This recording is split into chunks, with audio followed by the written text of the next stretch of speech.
Hello everyone guys, आज मैं एक कोरियन ड्रामा एक्सप्लेन करने जा रही हूँ। आई होप आपको ये ड्रामा पसंद आए।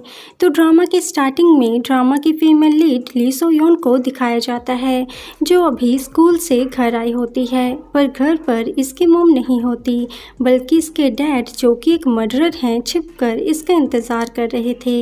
ये सोयून का मुंह बंद कर देते हैं और इससे इसकी मॉम के बारे में पूछते हैं, पर सोयून के इन्हें कुछ भी ना बताने पर इसके डैड इसे बुरी तरह से पीटने लगते हैं और इसकी मॉम बाहर से ये सब देख रही थी।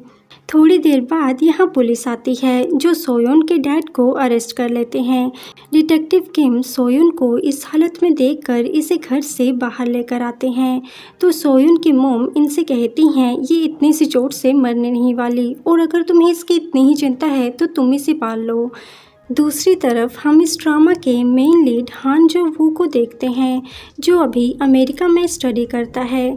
जब इसे पता चलता है कि इसके डैड इससे मिलने आए हैं तो ये बहुत ज़्यादा खुश होता है, पर रूम में अपने डैड के बजाय उनके असिस्टेंट को देखकर ये सैड हो जाता है। आगे ये स्टेप मॉम के साथ अपने डैड मतलब कि हांग तेजुन से मिलने के लिए जाता है, जो कि हॉस्पिटल में एडमिट थे। ये जोंगवू को गुस्से से कहते हैं, तुम यहाँ क्यों आए? एक्चुअली जोंगवू के डैड ने कोई मनी फ्रॉड किया हुआ था। नेक्स्ट सीन में ये अपनी स्टेप मॉम से पैसों के बारे में पूछते हैं, पर स्टेप मॉम इन्हें पैसों के बारे में कुछ नहीं बताती, क्योंकि चेयरमैन मतलब कि जोंगवू के दादाजी अब बहुत जल्द मरने वाले थे और उनकी प्रॉपर्टी का हिस्सेदार इनका स्टेप ब्रदर भी था। तो ये अपने स्टेप ब्रदर को कुत्तों के सामने मरने के लिए छोड़ देते हैं, पर योंगजुन खिड़की तोड़कर यहाँ से भाग जाता है। चेयरमैन की नर्स इन्हें बताती है कि उन्होंने योंगजुन को एक सेफ जगह पर छिपा कर रखा है। दूसरी तरफ हम सोयून को देखते हैं, जो कि बहुत उदास बैठी हुई थी, क्योंकि उसके डैड एक मर्डरर थे, जिस वजह से उन्हें फांसी की सज़ा मिली थी। पर सोयून की मॉम बिल्कुल भी उदास नहीं थी। वो सोयून के डैड की अस्थियाँ बहाते हुए कहती हैं, वो यही डिज़र्व करता था। आगे मॉम ड्रिंक कर रही होती हैं और कहती हैं, अब तुम्हें अपने डैड की वजह से बार बार अपना स्कूल चेंज नहीं करना पड़ेगा, तो खाना खाओ और पढ़ाई करके जल्दी जल्दी पैसे कमाओ। तभी आसपास के लोग इनके बारे में बात करने लगते हैं, तो मॉम चिल्लाते हुए कहती हैं, अब तो हमें जीने दो, वो मर्डरर मर चुका है। तो सोयून इन्हें शांत करवाती है। यहाँ जोंगवू रात में टहलने के लिए निकला होता है, तभी इसकी नज़र सोयून पर पड़ती है और ये इसके साथ जाकर बैठ जाता है। ये इसे अपना नाम बताता है, जिस पर सोयून कुछ नहीं कहती। ये कहता है, क्या तुम गूंगी हो? तो सोयून कहती है नहीं और पूछती है, क्या तुम मुझे नहीं जानते? जिस पर जोंगवू पूछता है, क्या तुम इतनी फेमस हो कि सब तुम्हें जानते हैं? तो सोयून कुछ नहीं कहती और यहाँ से चली जाती है। तो जोंगवू इसे इसके नाम से पुकारता है, जो सुनकर इसे बहुत ज़्यादा अच्छा लगता है, क्योंकि आज पहली बार किसी ने इसका नाम लिया था, वरना तो हर कोई इसे मर्डर की बेटी ही कहा करते थे। सोयून रुक जाती है, उतने में ही बारिश स्टार्ट हो जाती है। तो सोयून भाग के घर से छाता लेकर आती है और जोंगवू को छाता देती है।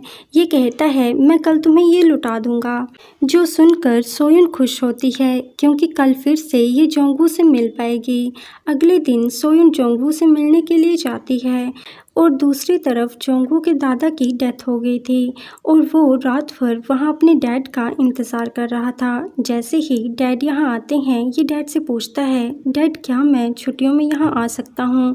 तो डैड कहते हैं, अगर तुम्हें वापस नहीं जाना तो तुम मत जाओ, मैं तुम्हारे दादा जैसा नहीं हूँ और एक तुम ही तो हो जिस पे मैं सबसे ज़्यादा विश्वास करता हूँ। जोंगवू की स्टेप मॉम बाहर खड़ी इनकी सारी बातें सुन रही थी। थोड़ी देर बाद जोंगवू को छाता देखकर याद आता है कि उसे तो आज सोयून से मिलने जाना था। इधर सोयून घर वापस आने लगती है, तभी इसकी नज़र एक घर की टूटी हुई विंडो पर पड़ती है, तो ये यहाँ से झांकने लगती है। यहाँ योंगजुन छिपा हुआ था, तो ये उससे पूछने लगती है, क्या तुम ठीक हो? उतने में ही यहाँ मैडम कांग की नर्स आती है और वो इसे यहाँ से जाने के लिए कहती है। दूसरी तरफ हम डिटेक्टिव किम को देखते हैं, जो अपने बॉस को केस रीओपन करने के लिए कहते हैं, क्योंकि इन्हें लगता है असली मर्डरर सोयून के डैड नहीं बल्कि कोई और है।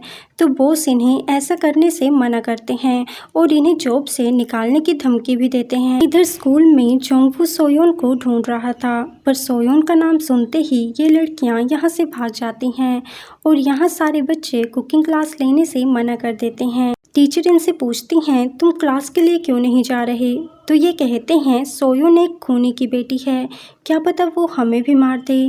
जोंगवू देखता है कि जिस लड़की के बारे में ये सब स्टूडेंट्स बात कर रहे हैं वो कोई और नहीं बल्कि सोयोन ही है। सोयोन उदास होकर क्लास से बाहर आ जाती है और जोंगवू को सामने देखकर उससे बात करने लगती है, पर जोंगवू इससे डर कर पीछे हट जाता है।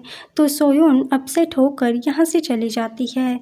आगे सारे स्टूडेंट्स जोंगवू को सोयोन से दूर रहने के लिए कहते हैं, क्योंकि उसके डैड एक खूनी हैं जिसने 2 खून किए हैं और सोयोन ने उन्हें छिपने में हेल्प भी की थी। पर जोंगवू तो सोयोन के बारे में ही सोच रहा था। आगे जोंगवू बास्केटबॉल खेलता है और जीत भी जाता है, पर जिन्हें इसने हराया था वो इसे मारने लगते हैं। तभी यहाँ सोयोन आ जाती है, तो ये सब सोयोन से डर कर यहाँ से जाने लगते हैं। पर जोंगवू इन्हें प्रोवोक करता है तो ये इसे फिर से पीटने लगते हैं। आगे सोयोन देखती है कि जोंगवू ने उसका अम्ब्रेला उसके लॉकर के साथ टंगा कर रखा है। जोंगवू बारिश की वजह से घर नहीं जा पा रहा था, तो सोयोन इसकी तरफ छाता आगे बढ़ाती है, पर जोंगवू इससे डर जाता है, जो देखकर सोयोन रोने लगती है और कहती है, मैंने किसी को नहीं मारा। तो जोंगवू गुस्से से कहता है, क्या तुम्हें समझ में नहीं आ रहा? मैं तुम्हें इग्नोर कर रहा हूँ, तो तुम्हें यहाँ से जाना चाहिए। तो सोयोन सॉरी बोलकर यहाँ से चली जाती है। आगे रास्ते में इसे मॉम मिलती हैं, जो कहती हैं, क्या तुम पागल हो? छाता होने के बावजूद भी तुम भीग रही हो। और ये कहते ही ये छाता खोल देती हैं। तो सोयोन देखती है जोंगवू ने उसमें एक नोट लिखा था, ये छाता इस जगह की सबसे सुंदर लड़की का है, जो पढ़कर सोयोन खुश हो जाती है। तो मॉम कहती हैं, अगर इतना ही फेमस होने का शौक है तो इसमें अपने डैड का नाम भी लिख दो, और छाता लेकर यहाँ से चली जाती हैं। इधर जोंगवू सोयोन के बारे में ही सोच रहा था और फिर सोयोन को ढूंढने के लिए निकल जाता है। वो सोयोन के घर के सामने पहुँचता है तो देखता है कि यहाँ बहुत सी लेडीज खड़ी थी। सोयोन की मॉम कहती हैं, तुम्हारे पति और बेटे को मारने वाला अब मर चुका है, तो तुम्हें और क्या चाहिए?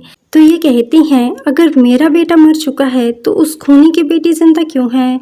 तो मॉम सोयोन को इनकी तरफ करते हुए कहती हैं, लो इसे मार दो, अगर तुम्हें यही करके खुशी मिलती है तो मार दो इसे।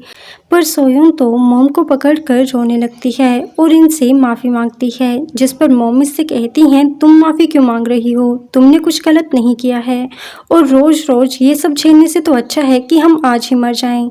जोंगवू और डिटेक्टिव किम ये सब देखकर सैड होते हैं।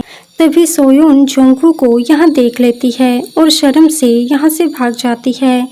जोंगवू इसका पीछा करता है और कहता है, मर्डरर की बेटी सोयोन, क्या तुम मुझसे फ्रेंडशिप करोगी? So thanks for watching and take care.